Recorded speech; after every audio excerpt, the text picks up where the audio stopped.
எல்லாருக்கும் எல்லாருக்கும் பிடிக்கும். The Chennai Silks இன் தரமான ஆடி பெருமை மிக ஆடி. வணக்கம் சார், வாழ்க தமிழ். சார், நான் தமிழனாக பிறக்கவில்லையே, அடுத்த ஜென்மத்திலாவது நான் தமிழனாக பிறக்க வேண்டும். தமிழ் உலகத்திலே சிறந்த மொழி, அந்த பாக்கியம் எனக்கு கிடைக்கவில்லையே என்று. This is how he spoke. What he said was, it was unfortunate I was not born a Tamilian. I only wish I'll be born as a Tamilian in the next birth. I love the language of Tamil and the people of Tamil Nadu. This is our Prime Minister before the Tamil Nadu first phase election. After the election got over, in the last phase, when he goes to Orissa, what does he say? How can he give the control of Orissa to Tamilians? He showed his anger. People of Tamil Nadu will never forget. And that is depicted here in this budget. As you try to cheat who are Tamil people and saying that you will support Tamil, and wherever you went, you tried to speak our Tirukural and tried to get our hearts. But your true heart, the Prime Minister, is venom against the people of Tamil Nadu, which you have said that. Sir, I won't take much time in this but speaking about the budget, sir, because even the BJP speaker who spoke never spoke about the budget, sir. Sir, I think this time has come for the Prime Minister to take some good advice and follow our Chief Minister, Revidin model Chief Minister, MK Stalin. When my Chief Minister, MK Stalin, became the Chief Minister of Tamil Nadu, he said, I will work not only for the people who voted for me, but also for the people who did not vote for me. It is my duty. But today, sir, our Prime Minister is not working for the people who voted for his party, but only for the parties which are supporting him. Sir, in fact, if you see, sir, lakhs and crores of rupees were spent by this union government to promote Modi Ka Guarantee before the elections.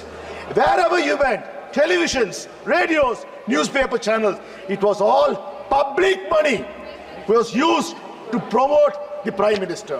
Sir, after the election, Modi Ka Guarantee is gone, sir. Now, Modi Ka Insurance. What insurance? So insurance policy, premium, is being paid by the people of India to ensure that he still continues as a Prime Minister. Sir, for 3 years, the union government's share of funds for Chennai's metro rail has been pending. Our chief ministers have repeatedly written and urged for the funds. The Chennai metro rail, phase 2, sir, which they had to give 50% of the fund. Till date, they are not given a single rupee. But our chief minister has said Tamil Nadu government will fund and has already put 12,000 crores in this budget, sir. Sir, we would like to know, you went to Coimbatore, you had a road show, the Prime Minister tried to appease the people of Coimbatore. Sir, we have sent you a project, our Tamil Nadu government has sent you a project for the Coimbatore metro rail, for Madurai metro rail. No response. Nothing has come for you. Sir, our Tamil Nadu government has made a request for the Tambaram Chengalpet elevated express. Till now, no mention of the funds order. Sir, for 10 years, the middle class has burned the brunt of inflation. Rise in food prices, rise in fuel and LPG prices. Sir, let me break it, sir. Do it because right now the Russia-Ukraine war is going on. Because of that, the Western countries are not buying the fuel directly from Russia, but those Russian fuel is being bought by India at half the rate. If the petroleum basket is $120, India was getting for $60. Did any of the Indians benefit because of price reduction? No. This oil went to our Prime Minister's friends' refineries, got refined into diesel and petrol, and was exported to Europe, and they sold it at the market price. You brought windfall taxes. The first time in India, windfall taxes was brought. Sir, I would like to ask the finance minister, why don't you give us a white paper on the windfall taxes and how much of money the Ambanis and Adhanis made of the Ukraine war? Sir, one has to find, sir, that to provide substantial relief for income tax. Sir, household savings has hit a record low of 5.2% of gross national disposable income in year 2023. So what do the common man get, sir? A saving of 1,458 rupees per month. That is the savings they are talking about, sir. Sir, you have announced targeted programs, irrigation and flood mitigation. Bihar gets the Koshi, Mehichi, Indra State Link. Assam, Sikkim and Uttarakhand are getting assistance for flood management. Himachal is getting assistance for reconstruction and rehabilitation. Sir, what about Tamil Nadu, sir? Sir, we had the worst floods in Chennai. Sir, in Thoothukudi, we had floods which has never seen for 150 years. The finance minister, Mrs. Nirmala Sitharaman, she came, she went and saw with her friends, and she said she was amongst her friends. And there, she appealed with the people, yes, we'll do something. Till now, not a single rupee had come. And in fact, sir, she visited temples there and asked the residents, do not put money into the undial. Give the money directly to the priest. Is that the way a finance minister behaves, sir? Will it be okay, sir, if I go tell my people of Tamil Nadu, don't pay taxes to the union government? Because all the money goes to other states, doesn't come to Tamil Nadu. That's not a way I elected, sorry, she's not, she's a selected person. So a selected person will begin.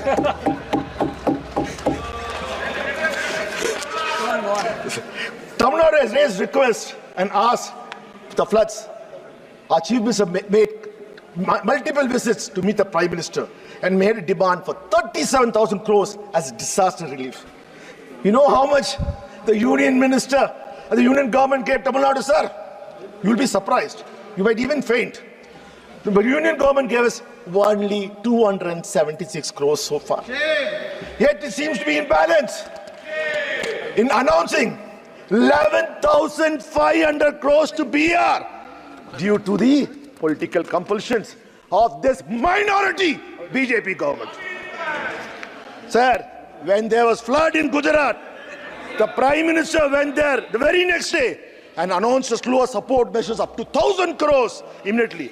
But Tamil Nadu, after events, 7 months, there's no care. Sir, why is the union government singling out our state and denying our people our schemes they need? Sir, it is not enough. Tamil Nadu, you visit Tamil Nadu during elections and call us, Sagodharigale. Sir, people of Tamil Nadu will never, ever forgive you for this betrayal. Sir, while I'm happy, sir, the BJP has finally taken a cue and following the footsteps of our Honorable Chief Minister, the Deputy Model Chief Minister, DMK Stalin, sir, by copying his pioneering scheme. Sir, the scale that you have announced is unbecoming at the union. Sir, take for example, the skill development scheme, which the budget says. In the budget, the finance minister says it will train 20 lakh people in a year's time. But my Dravidian model chief minister, MK Stalin, is already introduced a scheme of training 15 lakh youths in a year. A state government is training 15 lakhs. A union government with all the resources is only training 20 lakhs a year, sir. Sir, they've also taken a trademark Dravidian model scheme like the state-run hostels for women, the Tori hostels, that was implemented by our chief minister. So we welcome it. This should in fact be named as a Dravidian model hostels for the women throughout the country, sir. And the credit goes to our chief minister who first implemented it in Tamil Nadu. Again, sir, another scheme, non-Mudalvan scheme, which is now repacked as upskilling program. Even the India Alliance of ensuring apprenticeship and employment-linked incentive has been taken up, sir. Good for them. They're copying this, sir. But I need to remind, when in a Congress manifesto announced this, what did Mrs. Nirmala Sitharaman said? It is unimplementable. What happened now? Probably, I think, sir, she thought it was not brought by Nehruji. Now, because, sir, the BJP has surprisingly managed to get very few votes in Tamil Nadu, sir. I feel bad for them, sir. In the previous 2019, they were competing with Nota. But this time, sir, Tamil Nadu people have given a little more. But, sir, the way this... But, sir, this time we got 40 out of 40. You got 0. Not a single seat could you win. Sir, you think people of Tamil Nadu will forgive you for this treachery? You're being so vicious against the people of Tamil Nadu. Sir, but for Andhra Pradesh, the South has been ignored.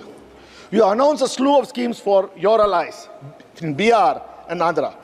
But Tamil Nadu, Kerala, Telangana, and Karnataka have been completely ignored. Sir, we have no issues, sir. Please, we want you to support Andhra Pradesh. We want you to support BR. We are not against it. But do not penalize others. Yes. Do not penalize other states. This reflects very poorly on you, sir. Sir, I thought Mrs. Nirmala Sitharaman was a very learned person. She has come out with a new policy, New East angle.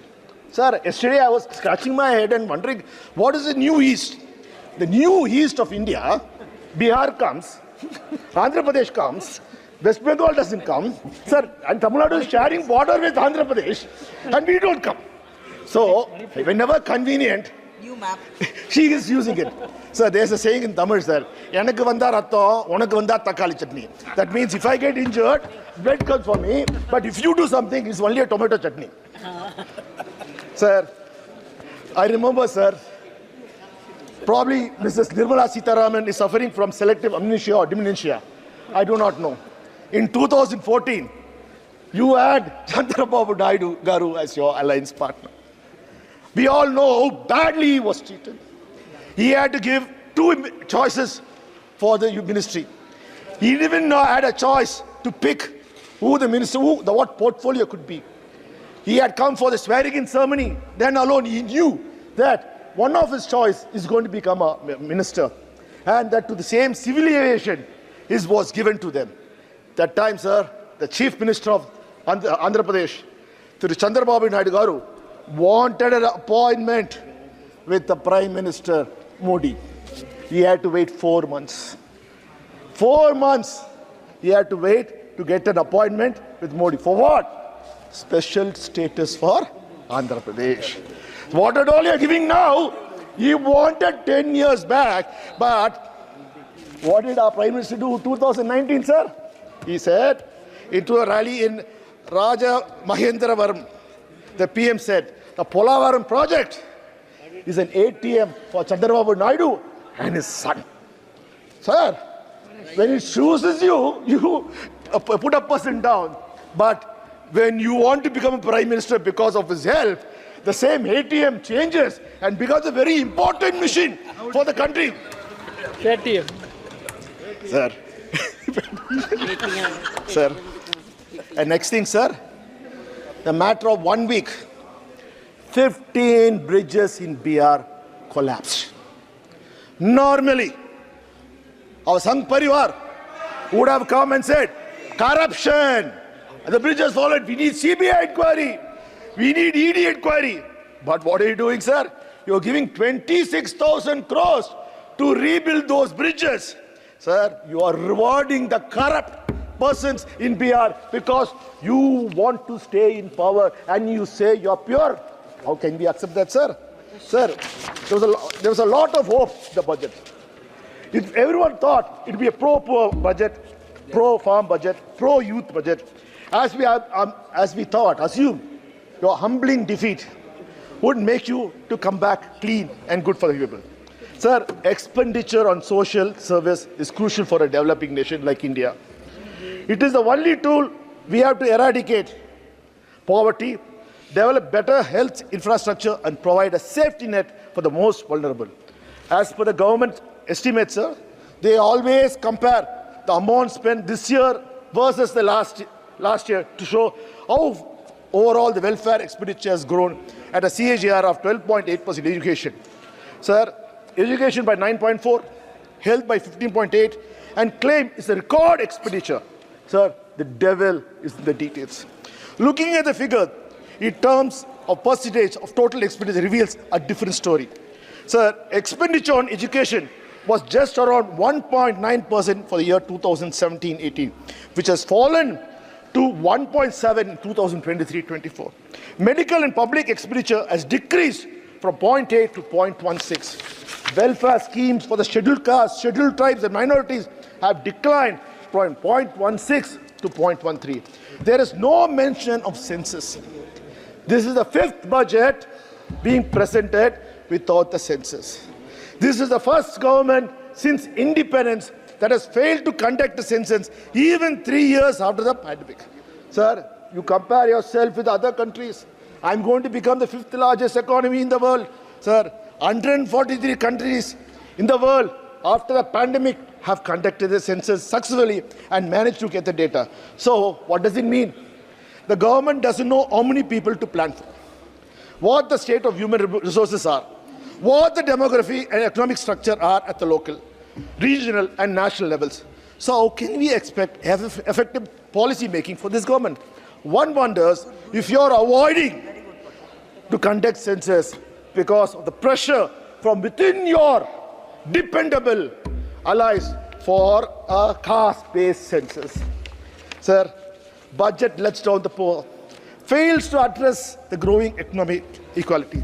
Sir, usually GDP, sir, when Manmohan Singh, as the Prime Minister, former Prime Minister, took over, sir, the GDP in 2004 was 54.8 lakh crores rupees. Sir, GDP usually doubles every 10 years.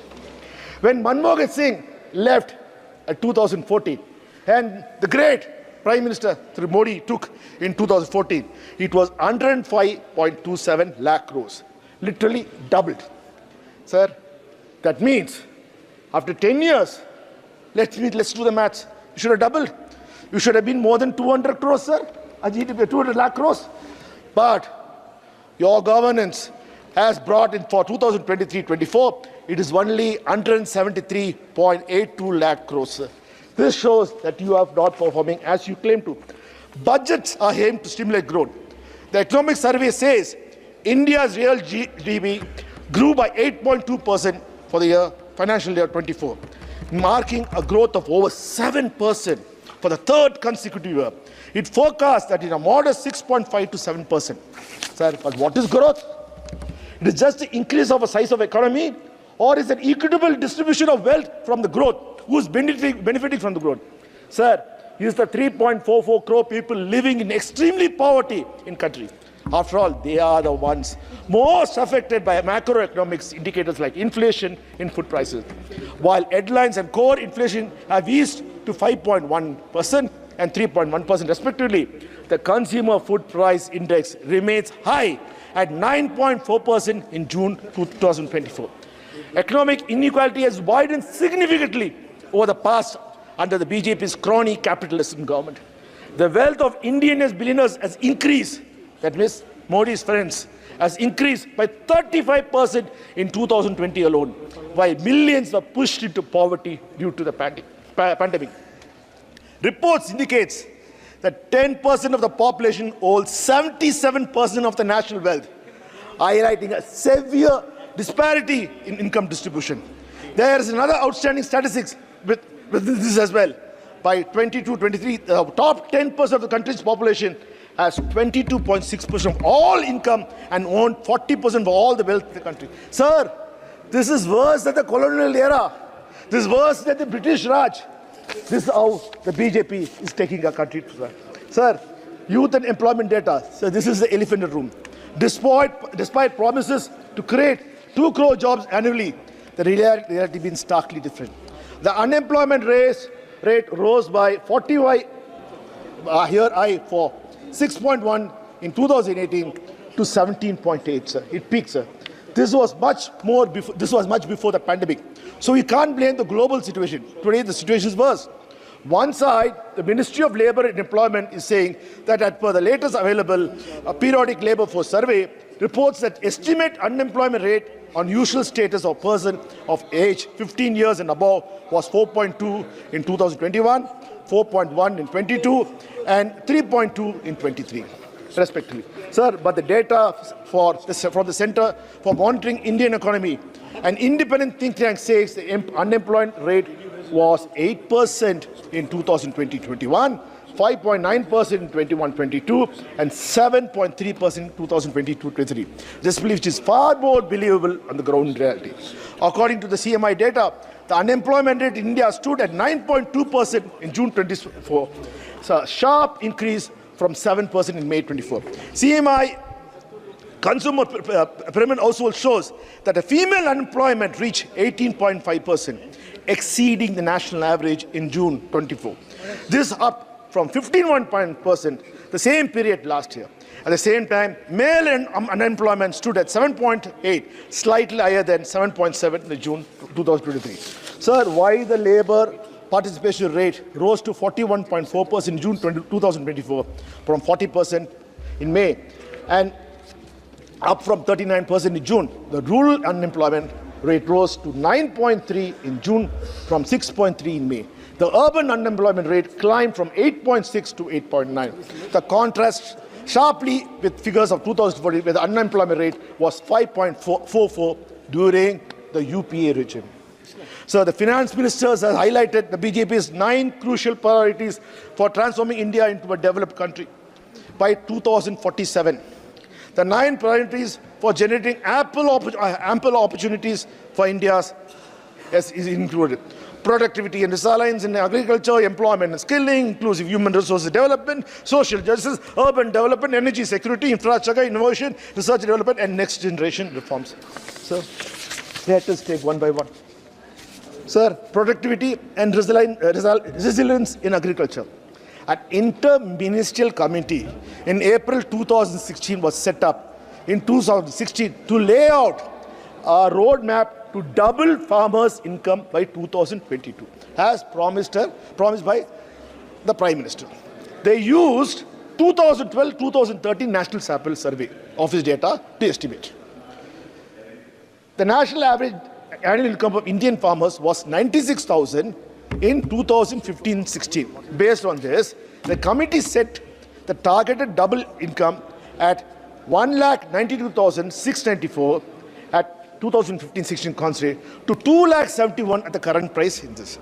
To achieve those levels, farm income would have to grow annually by 10.4% over the next 7 years, the committee calculated.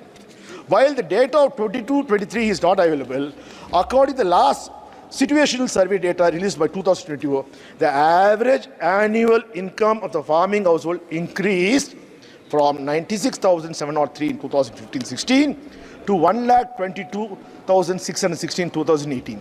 This suggests the annual growth in farmers' income has been mere 2.8%.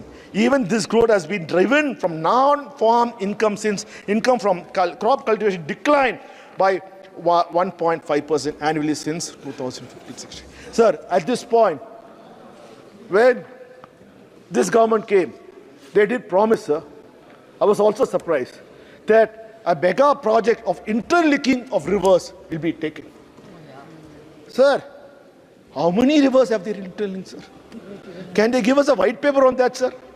They change the ministry into Jal Shakti ministry, sir, because they want to interlink rivers. Sir, what a scam, sir. They've been cheating us all along. So now let's come to employment and skilling. So I've already presented my case of unemployment issues and lack of scale in skill development issues. I remind you again, the budget says it will take 20 lakh youth across the country, while my state, my chief minister, the revenue policy minister, the MK Stalin, is providing training for 15 lakh youths per year. So there's a wide gap from a state to a country. Sir, inclusive human resource development. The government strategy for inclusive resources, human resource development, and social justice focus on comprehensive growth across various sectors. Programs for education, health, and economic improvement, enhancing schemes like PM Vishwakarma and PM Dayanidhi to support artisans, self-help groups, and entrepreneurs. The Purvodaya initiative, the East project like the Patna-Purina Expressway, rupees 15,000 crores for Andhra Pradesh capital needs a support for Polavaram engineering project are all commendable. But why is my state, Tamil Nadu, not included? Why is all the other states not included? I will ask. The people of India would like to know, sir. Whereas the report card of, sir, for how similar schemes have fared the past, Many questions on these topics have only given vague data on funding and outcomes. Sir, India's public healthcare remains underfunded and overburdened. The country's healthcare expenditure is still averaging around 1.28% of the GDP, much lower than the global average of 6%. Rural areas face severe shortage of doctors and medical facilities. So how exactly will you have inclusive human resource development? Sir, let's come to social justice. Caste-based discrimination and social inequalities persist. Dalits and other marginalized communities continue to face significant social and economic challenges. Inclusive policies and robust implementations are needed to ensure social justice. But all we see is welfare schemes being ignored and spending being cut for these sections that requires a social security or a safety net. Sir, we from Tamil Nadu, our Chief Minister, have been repeatedly explained how NEET is an anti-social justice. Yet, you still remain adamant on not abolishing it. Sir, our Speaker comes from Kota. This is his constituency. Every year, more than 22 students commit suicide because of their fear of facing it. Same thing is coming for a state. Sir, this is the future of our children.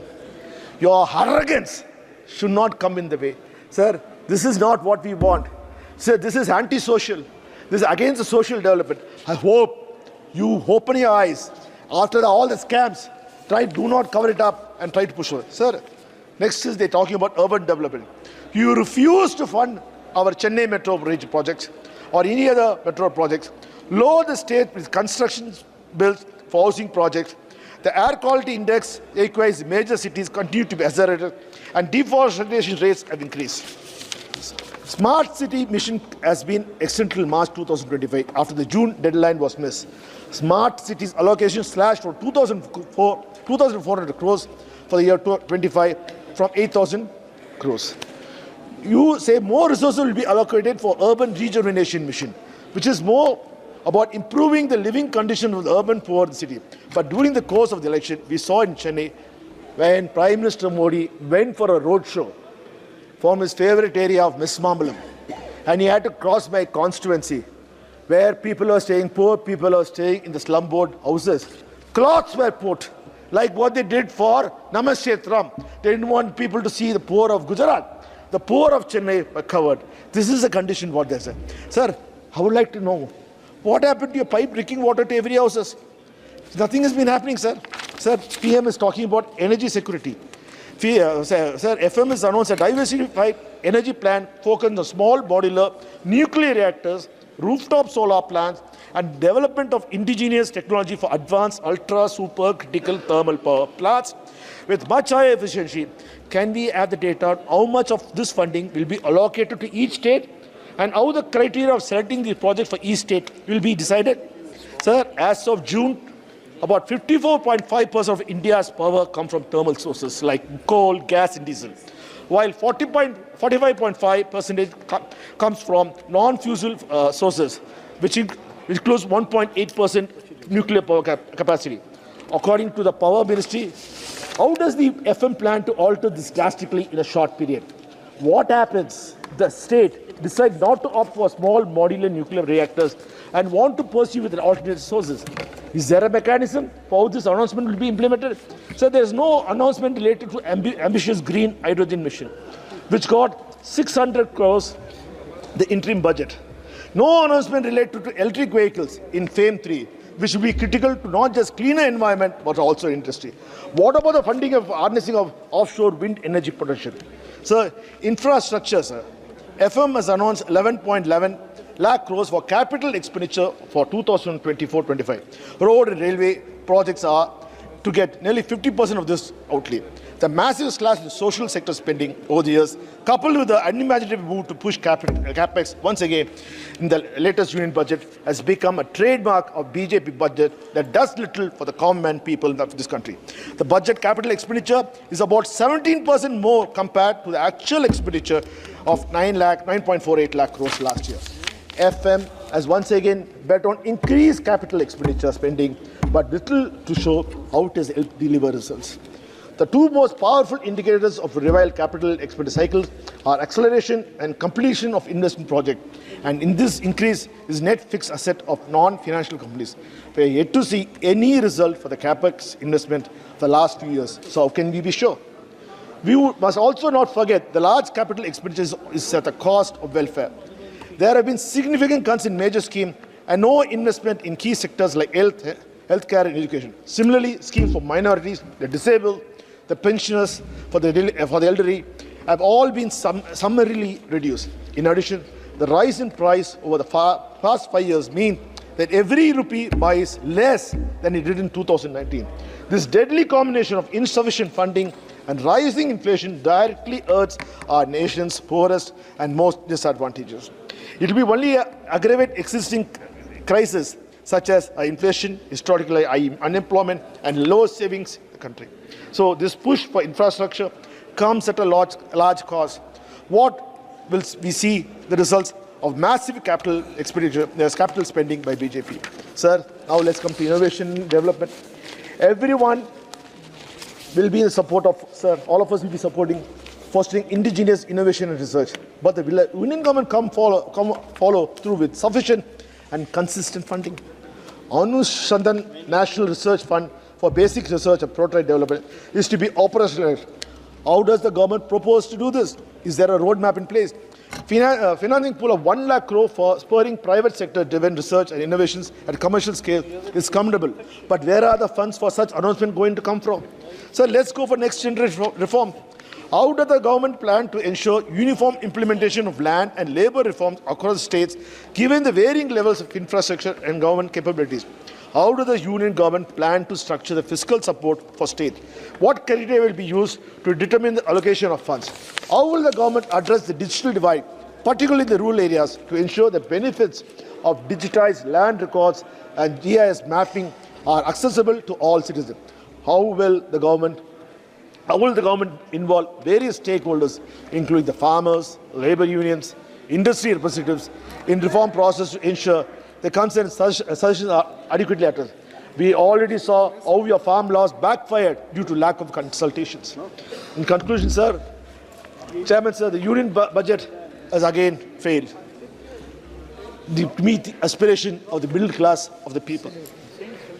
Sir, one would like to ask, today, nearly 4 lakh crores has been promised as a subsidy for Andhra Pradesh and for Bihar to support you being the Prime Minister. I would like to ask, from where is the money going to come? At whose cost are you going to do this? Sir, I again will demand, again we would like to say, sir, very well, sir. Please sir, conclude. As point, we are supporting you. We are supporting you. We are supporting you. We are supporting. Sir, Please we are address supporting the you, sir. While we support, we will be supporting. Dayanidhi, please address the chair. Don't yield to them, please. Thank you, sir. You are very fair, sir. Sir, Please address the chair. sir, at this point, while I conclude, all I say, our demands from our Chief Minister, Sri MK Stalin, are genuine. It's for our people. Tamil Nadu has risen as a primary state, as the #1 state in Tamil Nadu in governance and ensuring development takes place. But why are you penalizing us? Because we didn't elect you. We didn't elect you because you are two-faced. You always want to use us, abuse us. You want to split us in the name of religion, caste, and you want to make sure that you discriminate us by birth. And you do never like. Till now, how many times the Prime Minister said he likes Tamil language, he loves Tamil language. What has he done for our Tamil language or for the people of Tamil Nadu? This is what we say in Tamil Nadu. Vaila vada sudran Modi. That is the reason people of Tamil Nadu. Okay, I'll explain it again. He fries vada through his mouth, not through the oil. And now he doesn't even give the vada to us. He takes and he eats himself. Sir, I humbly request that people of Tamil Nadu are watching you. Do not try to punish them. If you punish Tamil Nadu, then India will not grow. If India has to grow, Tamil Nadu schools. Sir, while I conclude, I want to conclude the last. Sir, the people of Tamil Nadu have one more great fear with our Prime Minister. In 2014, when the Prime Minister first entered the Parliament, he came to the old Parliament. He fell flat at the Parliament and took the blessings of the Parliament in 2014. Sir, now that Parliament is no more. Now, sir, 2024, sir, the Prime Minister took blessing from the Constitution. He took the Constitution book and took all his blessing. Sir, the people of Tamil Nadu, the people of country are worried. Please do not destroy the Constitution. Thank you, sir. வாழ்க தமிழ். எல்லாமே நல்லா இருக்கும், எல்லாருக்கும் பிடிக்கும். The Chennai Silks in தரமான ஆடி பெருமை மிக ஆடி.